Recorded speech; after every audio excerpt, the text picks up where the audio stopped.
ஓர் முதியவர் தினமும் சில வறண்ட நிலத்தில் தண்ணீர் ஊற்றி வருகிறார்.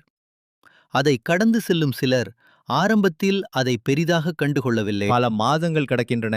அப்போதும் வறண்ட நிலத்தில் தண்ணீர் ஊற்றி வருவதைக் கண்ட சிலர் அவரை கிண்டலும் கேலியும் செய்கின்றனர். வருடங்கள் ஓடுகின்றன.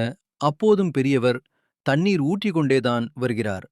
இப்போது அவரை பைத்தியக்கிழவன் பைத்தியக்கிழவன் என்று கூறி வருகின்றனர். ஒரு நாள் எல்லோரும் அங்கு சில வாரங்களில் 20 அடி உயரத்திற்கு மேல் மரம் வளர்ந்து இருப்பதைக் கண்டு ஆச்சரியமாக பார்த்து செல்கின்றனர். ஏனென்றால் முதியவர் தண்ணீர் ஊட்டி வந்தது மூங்கில் விதைக்கு. சிலர் முதியவர் எங்கே என்று கேட்கின்றனர்.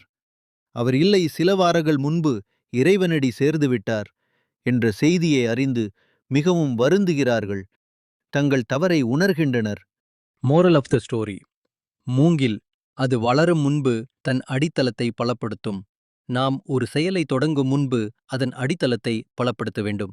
இரண்டாவது, பொறுமை. முதியவருக்கும் மூங்கிலுக்கும் இருந்த பொறுமை. வாழ்க்கையில் வெற்றி பெற பொறுமை மிகவும் அவசியம். மூன்றாவது, நம் எண்ணம். மற்றவர்களை நாம் எப்போதும் தவறாக எண்ணுதல் கூடாது.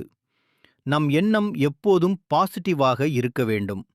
நான்காவது, ஒன்று இருக்கும்போதே அதன் மதிப்பை உணர்ந்து செயல்பட வேண்டும். உதாரணம்: தாய், தந்தை.